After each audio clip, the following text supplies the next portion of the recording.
Guys, I'm here with top producer Paul Martin. Paul Martin was kind enough to take time out of his day to go over some awesome, experiences, history, future, present. So I'll let you take it away, Paul. Can you tell me a little bit about your real estate journey? I got in real estate because I watched Million Dollar Listing New York, and I seen that they were making crazy amounts of commission. And at the time, I Yeah. was a part-time is full-time in school, part-time working at Fry's Electronics selling TVs. So I was like, I can sell houses without a doubt. Didn't know anything about houses.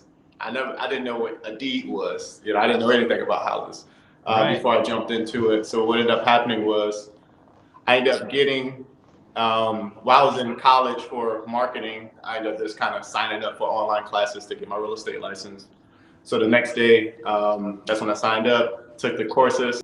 I failed the exam the first try. I failed like the national portion. You hear that, So guys? It's I pretty passed the common. state, I failed hear the that a lot. national. Then 3 days later, went and took the national again, passed it. Barely, barely passed it. Yeah. Tells you a lot about who can get in this industry, really. But Yeah. either way, I ended up getting my real estate license, and it really been history from there. I mean, it was harder than I expected. Million Dollar Listing made it look very easy. I've sell some houses and this and this and this, but I've grown so much throughout the process of my real estate career because mainly in order to be successful in real estate or taking on this entrepreneur journey is it's more about growing you as your personal self as an individual rather than a business. So there was a lot of learning I had to do, a lot of growing I had to do. Obviously, because when you get self-employed, you think I'm my own boss. I don't need to go to work if I don't want to, right? It's that type of mindset. However, what I learned is that's actually not the case. If you don't do that, if you don't keep those same disciplines, you ain't gonna make no money. So that's Understandable. kind So, of was the start with the journey, and now got an expansion team in 4 countries whoa. across 65 cities and 10 states, and we did 441 homes last year, just over 200 million. That's wild. So on that note, you said training, coaching. Are you currently receiving any coaching or training? Absolutely, absolutely. Yeah, I think training and coaching that never if you want to keep growing, I have really big ambitions and big goals to accomplish. What I've accomplished this far is just kind of like a little bit compared to what I'm wanting to accomplish. So, Nice. yes, for sure. I have a whole bunch of coaches, a bunch of mentors that guide me along the way. Well, perfect. So if you could go back in time and tell yourself one thing as a new agent, what would it be? Honestly, I waste so much time. A lot of agents is gonna probably think about this, but I waste so much time trying to figure it all out myself. Yeah. I didn't want to join a team because I didn't want to give up the commission. I Right. didn't You're want to hard do a headed. 50-50 split. Yeah. So You see this I short waste a term. lot of time just kind of figuring it out.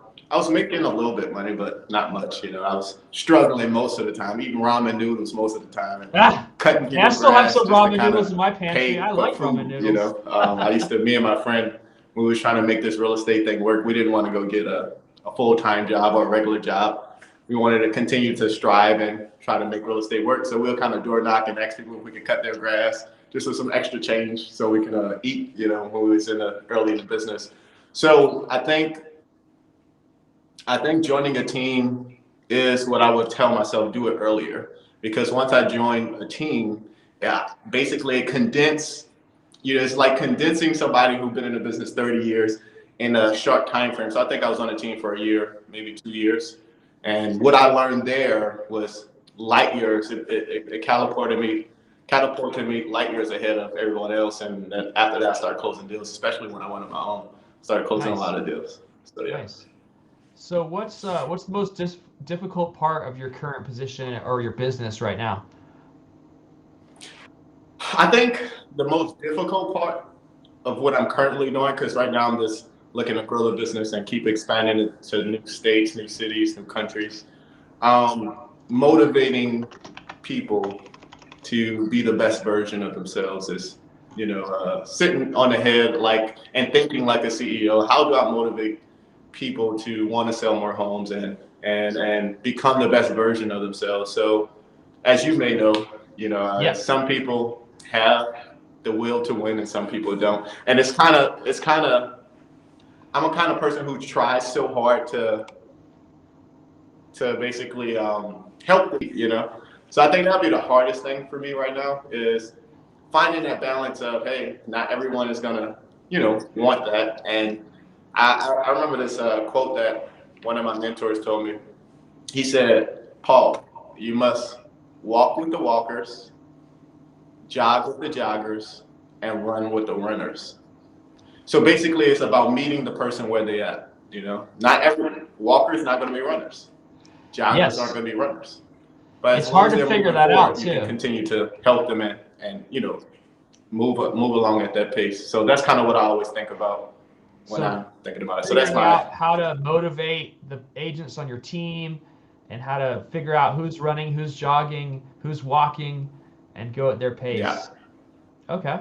yeah So you you started off at Keller Williams, is that right? yeah. I started my career off at Keller Williams when I first got into business. I joined Keller Williams. It was actually a really phenomenal experience. That actually opened my eyes to expansion teams. So, so when I I actually only got my real estate license truly to sell some homes and buy apartment complexes or buy like rental properties to eventually buy apartment complexes, right? So I was really just going in it to build the connections on the investment side of things. But when I joined Keller Williams, it turned into something much more. I was like, yeah, I could service more families, help more people. And what I learned really early on from my first business coach was, Paul, in order to hit the goals that you want, because I have really big goals, you're gonna have to build a team. And then I was like, okay, so I start to ponder this idea of building a team, and then I seen even more where it's an expansion team, and I was like, what if I can go into different cities and countries and have agents selling homes there? So that's kind of where the idea sparked off. At Keller Williams, I was like, okay, so the goal is to build an expansion team and run it like a business, because if you're a real estate agent, we all kind of really are just self-employed individuals until we get to the business aspect of running a team. That's when it starts to become more of a business. So that's basically what I kind of looked at, and Keller Williams opened my eyes from that aspect. And then after Keller Williams, I went to a luxury firm. I started selling start like helping luxury clients, and I was door knocking to do like new construction deals and stuff like that. And then Who after are you that, I door went to knocking for new 100% brokerage. construction? So, so, so I went to 100% brokerage, and honestly, that year, I had everything that I've wanted. I had the connections in real estate because that was probably like year 5 that I was in the business. So I had the connections, I had the know-how, I had the clientele base, and at 100% commission, it was heaven.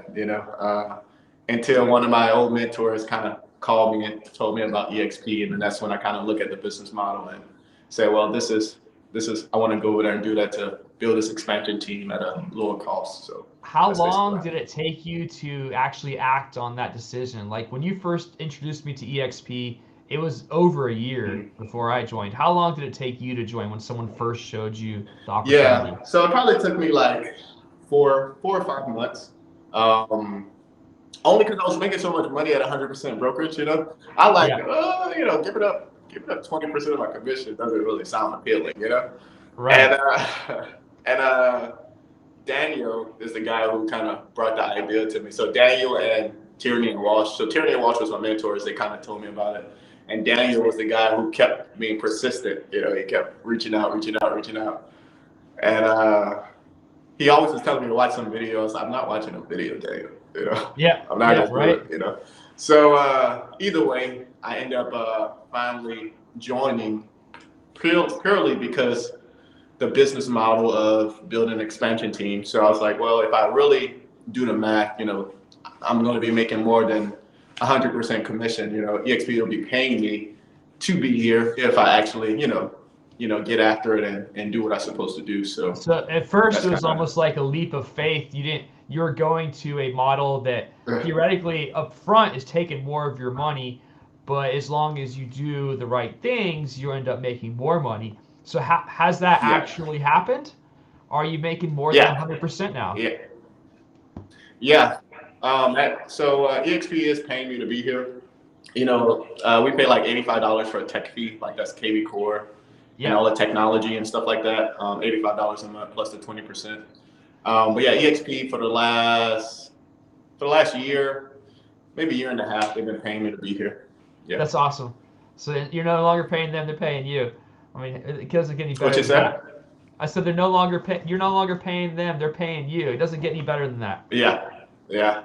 Yeah.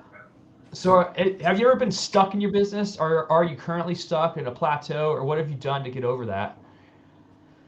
Yeah, I think in the early stages, I was stuck just like I told you. I was really stuck because I was in my own head. I wouldn't join a team because I didn't want to give up the commission. But that's the area that I was stuck in.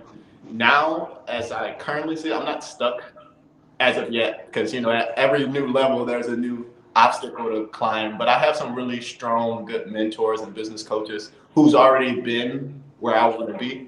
So Yeah, they kind of show me and guide me through the pitfalls. Hey, don't do that because this and this and this is going to happen. So nice. I'm pretty blessed to have some good business coaches, honestly. Well, cool. Well, thanks for taking the time out of your day to talk with me and share this with the world. And maybe I'll get you on the show again in the future. And otherwise, you have a great day, okay? And thanks for tuning in, All everybody. right. All right. Thanks. You have a good one too, man.